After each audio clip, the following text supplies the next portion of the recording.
We're going off-road, way back off the highway. What's up, guys?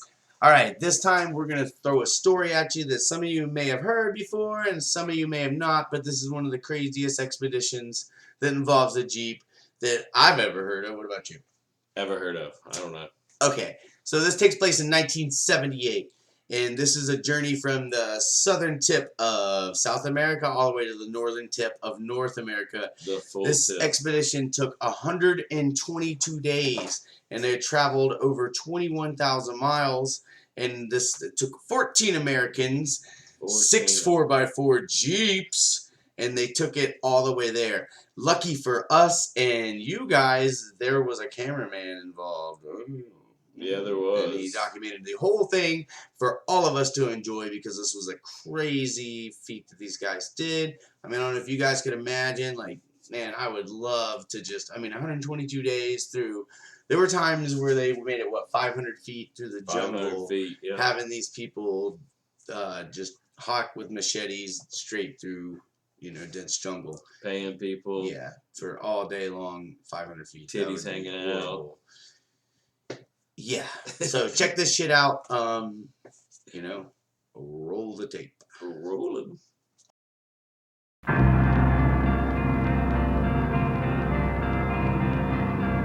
It is within our nature to cross the unknown, to seek what lies beyond the next ridge. From deep within us, there is an ancient need to wander, to explore.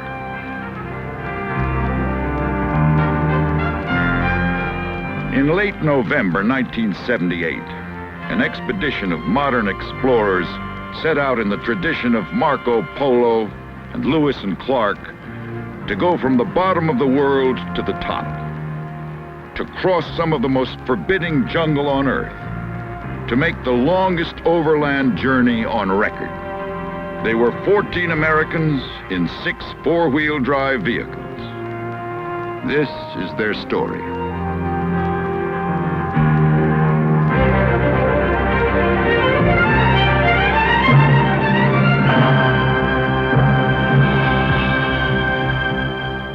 The 21,000-mile trek begins in the cold and fog of Cape Horn, the tip of South America.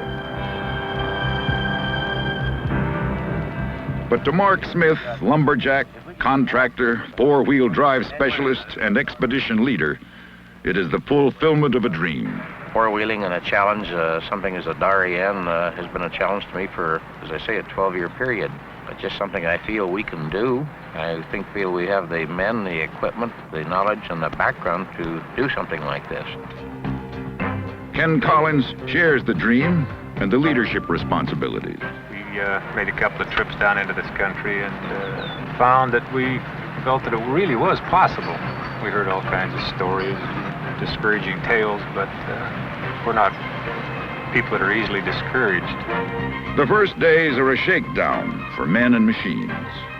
They charge north to the warmer weather, getting used to the food, sleeping by the side of the road, putting 400, 500, 600 miles a day behind the wheel. They're preparing themselves and their vehicles for what is to come. These are ordinary Americans. They have jobs, families. They have financed this trip themselves. They are driving stock four-wheel drive vehicles. There is no sponsor or company to underwrite the costs or to provide specially prepared equipment.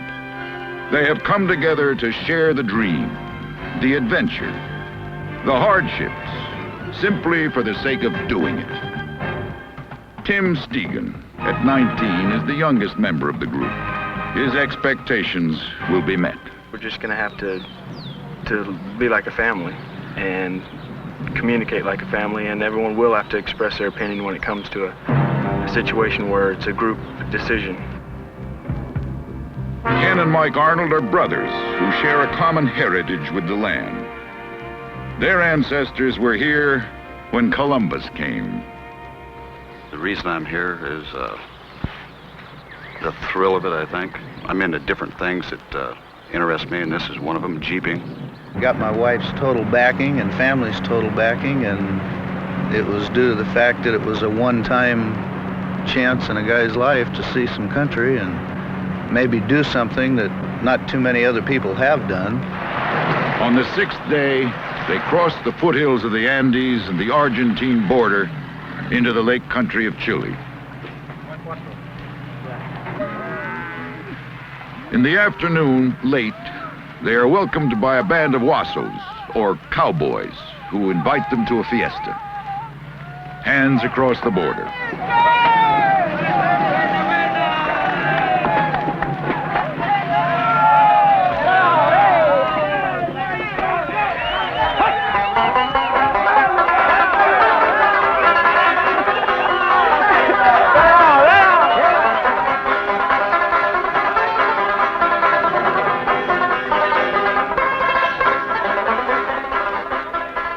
Bob Ronier and Chip Gash and their banjos become ambassadors at large wherever they go.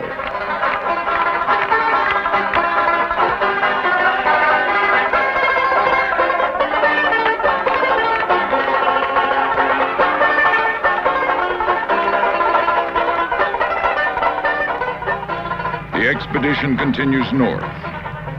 It becomes a grueling hour-by-hour challenge to hold the road, stay awake, and always maintain the schedule. The countryside speeds past. On the 13th day, they cross over again into the towering Andes. Stuart S. Bjornson remembers. I think the Andes were the most spectacular thing I saw. Probably the mountains are of a different origin than where I'm from. Where I'm from, they're volcanic. Here they seem to be just giant chunks of granite pushed up out of the ground. And the scale is just on another order than from what I'm accustomed to.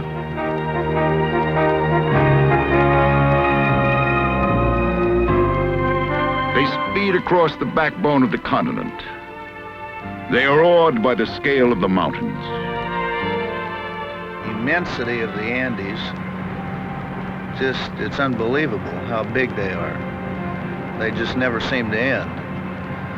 At one portion of our trip, we drove 5 days, very hard, day and night.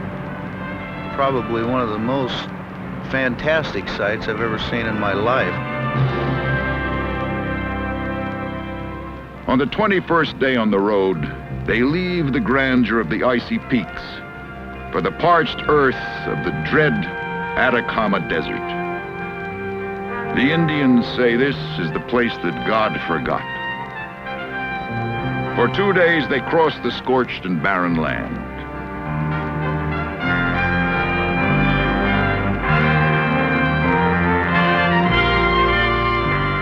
Finally, the last fuel stop in the desert. Plans are laid for some rest and relaxation as they enter into Peru. And again, the foothills of the Andes loom ahead. They must cross the mountain range for the 3rd time. The schedule has been maintained, and there is time for the expedition to divide up and experience some of the most fascinating places in this hemisphere. One group opts for what some say is the most picturesque lake in the world, Titicaca, 12,000 feet high.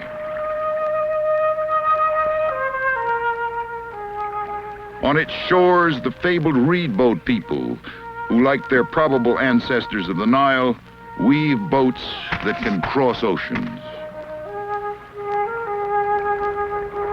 Another group climbs high into the Andes to find the ruins of a city that stood waiting, deserted, for nearly 500 years. This is Machu Picchu, the lost city of the Incas. Machu Picchu was found only in 1911 by Professor Hiram Bingham. The mist that covers the place really makes this place more mysterious. By the way, the mountain back there is Machu Picchu, no? That's the one. It means old peak. That's the actual meaning in the Inca language. But this is a modern name. The Inca name is lost.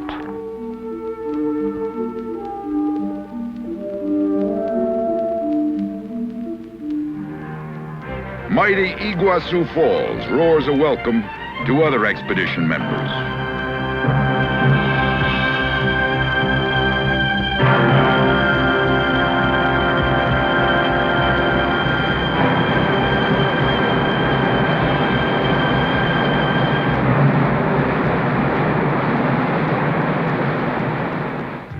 Then the holiday is over. From their separate ways, the group bands together again in Bogota, Colombia. From here, the real challenge to the Expedición de las Americas will begin. All that has taken place up to now, the 10,000 miles of mountains and desert roads, are a warm-up for the assault on the Darien Gap. The gap is scarcely 200 miles wide, but it is 200 miles of swamp, jungle, and danger. The road runs out at a Colombian village called Turbo. There, the vehicles are loaded on a barge that will take them a day and a half into the jungle. For some, there are last-minute thoughts.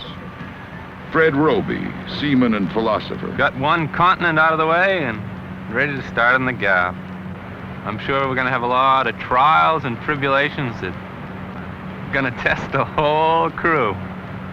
And God willing, we're going to get something really, really important out of it besides just crossing the gap. It's sort of a special place on the earth in that not many people have made it across, and I guess it was planned that way. So if we can do it, it'll be both a reward to us and, I don't know, just to the whole dream. And now the expedition faces the challenge they came for. This is the Darien Gap, crossed only once before by a major British Army expedition that paid a fearful toll in human life and months of hardships and fever. The dangers they've joked about are suddenly real. We have with us snake bite. The anti-venom was produced in 2 countries. We have some that was produced from Colombia. Guide Tony Alfonso warns against panic. Anybody gets bitten by a snake, they should be as cool and calm and collected as possible. Not start running, just try to stay calm, and we'll get the anti-venom to that person as quick as possible. On the morning of January 15th, the expedition enters the jungle. A deep, tropical jungle, remote from the outside world, is almost a primeval experience only a handful of outsiders have known. It is quite literally a steam bath. The temperature seldom falls below 100 degrees. The humidity the same. The sunlight barely filters through the greenery overhead. The mosquitoes are constant. To the expedition, experienced outdoorsmen that they are, it is still a hostile environment. And yet, it is a special place. Guide Carlos Martinez describes it like this. For me, the jungle is something like a big temple. Something that you admire, but you have to be very precautious. It is not anymore like something that you're going to conquer. No, it is different. It is something that you go and meet and get embedded in it and get to live within it. I think with the people that, like us, live most of the time in the big cities, we forget about what's the feeling of nature. There is not even a game trail to follow. For 200 miles, a path through almost impenetrable growth must be chopped, cut away. Then the vehicles crawl forward. On wide tires, they march across logs, rocks, and oozing, decaying swamp. There is no flat country. It is either up or down. You have to run your winch out, Ken. Some grades are too steep. And then winches, foot by foot, drag their loads up the pitched ridges. One day their progress is 500 feet. But the expedition moves forward, and gradually a routine emerges.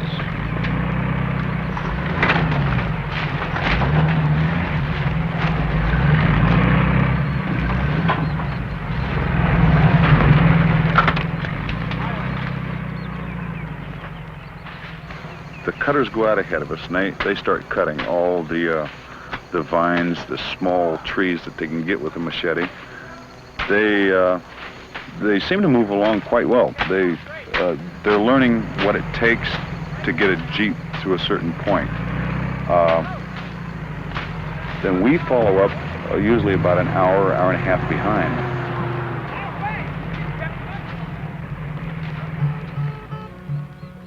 Each night a new campsite. Fires are lit to try and diminish the mosquitoes. Fresh, pure water is manufactured with their filtration equipment. Food is prepared.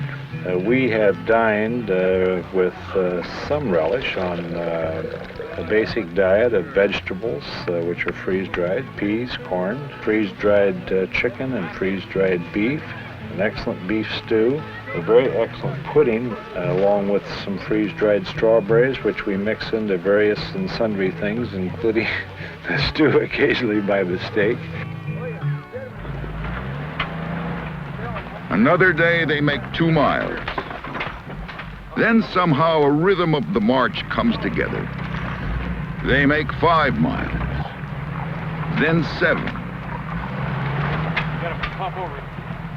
They become on-the-spot engineers and expert bridge builders with their specially designed ladders.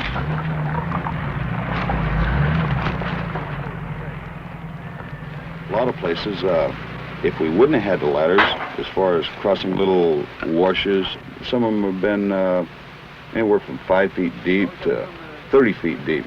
Lay them down, line them up for the Jeeps, and you crawl down into the creek and then crawl right back out the other side. Sometimes you have to winch yourself up, but most of the time we're able just to drive onto the ladders, drive into the creek, and drive right back out of it.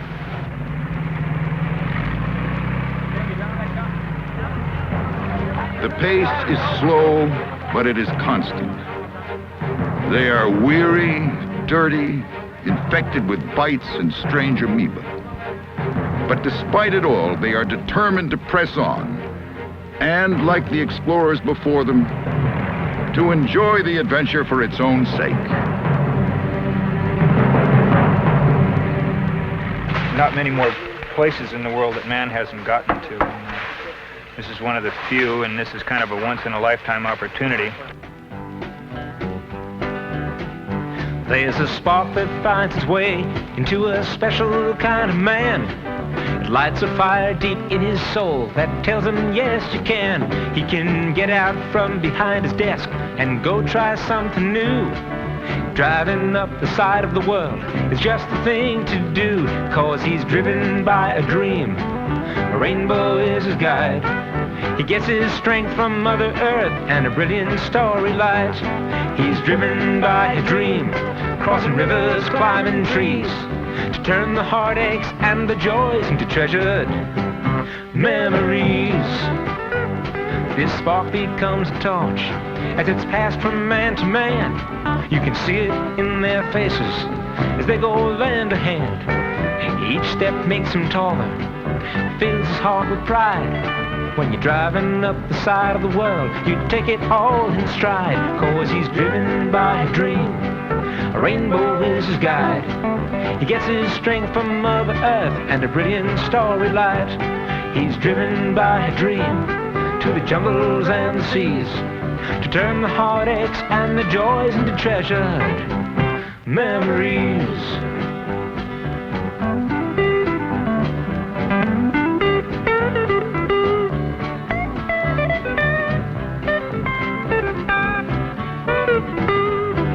Spark becomes a torch as it's passed from man to man. You can see it in their faces as they go land to hand. Each step makes him taller, fills his heart with pride. When you're driving up the side of the world, you take it all in stride, 'cause he's driven by a dream. A rainbow is his guide. He gets his strength from Mother Earth and a brilliant starry light. He's driven by a dream, crossing rivers, climbing trees, to turn the heartaches and the joys into treasured memories. Yeah, he's driven by a dream. A rainbow is his guide.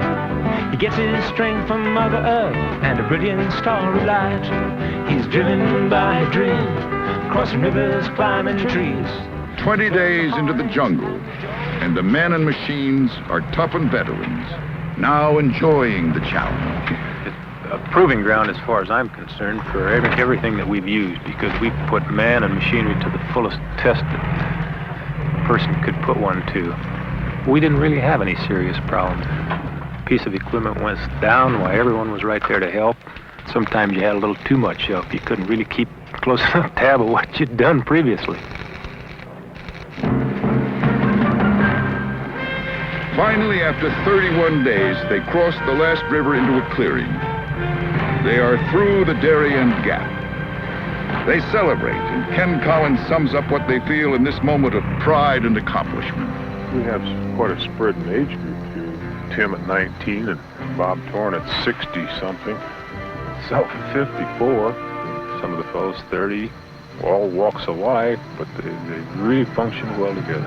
You can't buy people or hire people to do the work that these people have. And paid to do it, really. They paid to come on the trip and then work this way aside. It's unbelievable. Mark Smith says it another way. With the equipment we had, and again, it's the people we just had an unbeatable team. No question about it. Yankee ingenuity, equipment, and men to match the Darien.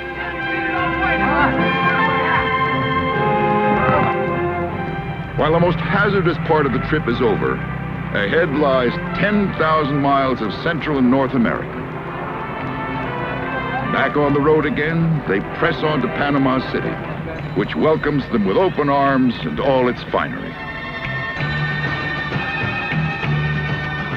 In addition to tall tales, explorers are expected to bring home souvenirs, and so they do.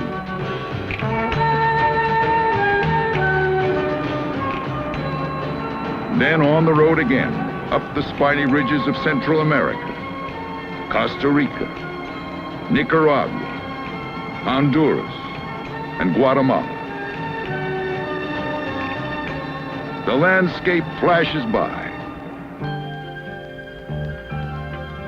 Then into Mexico, and an excursion into the past and the ancient riddles of Yucatan. The highlight for me was a little side trip out to Tikal to check out the Mayan ruins on the Yucatan Peninsula. Really get a kick out of that. To see these temples built up 200 feet high in this steaming hot jungle, and then climb to the top and then look over for a mile and mile and mile of nothing but trees. It's just amazing to me. Through parched countryside, and the road winds north.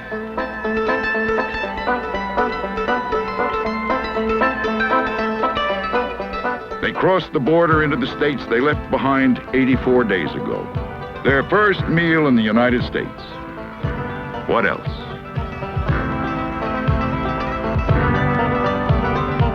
There is a special feeling about your country when you've been away from it. I don't think you can appreciate it until you've been away for a while, and you come back, and then it's very, very special. But the trip doesn't end here. They've promised themselves they'd go from tip to tip, and so the road beckons them on. Up through Northern California, they head for the border.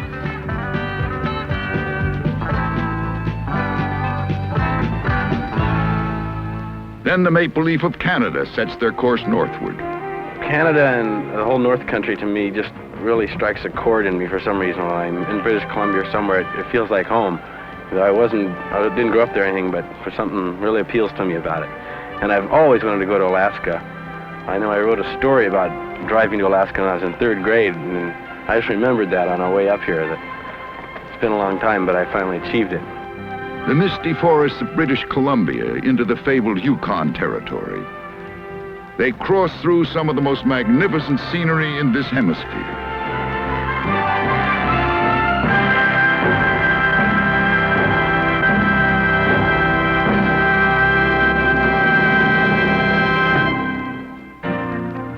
At last, they descend through the Brooks Range. Mark Smith speaks of the contrast. We did hit snowstorms coming up through Canada, and also into Alaska. We hit some fierce winds and heavy drifting snow that cut our visibility down to about 25 feet. Temperatures down to 50 below zero with the chill factor, and it was completely different than what we have done. We've gone temperature changes or spreads have gone from, well, say 50 below to 105 degrees. That's about 155 degrees difference in our temperatures. Alaska is just a knockout. It's much more even extreme than I thought it would be. I think I imagined it more just tundra-like, but when you're just out in an area where it's just, the only two shades are white and light blue. The entire landscape is white and the sky is just a pale blue and almost like being in a void or something. It's really a beautiful sight.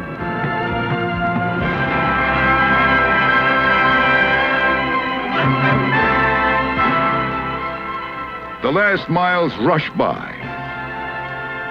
And then Prudhoe Bay. The Expedition de las Americas is ending.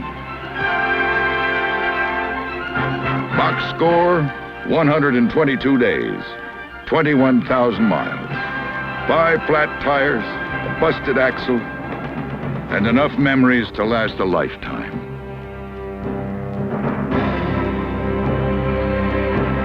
They celebrate. They reflect on the journey. Well, we've completed a 21,000-mile trip from the tip of South America to the tip of North America.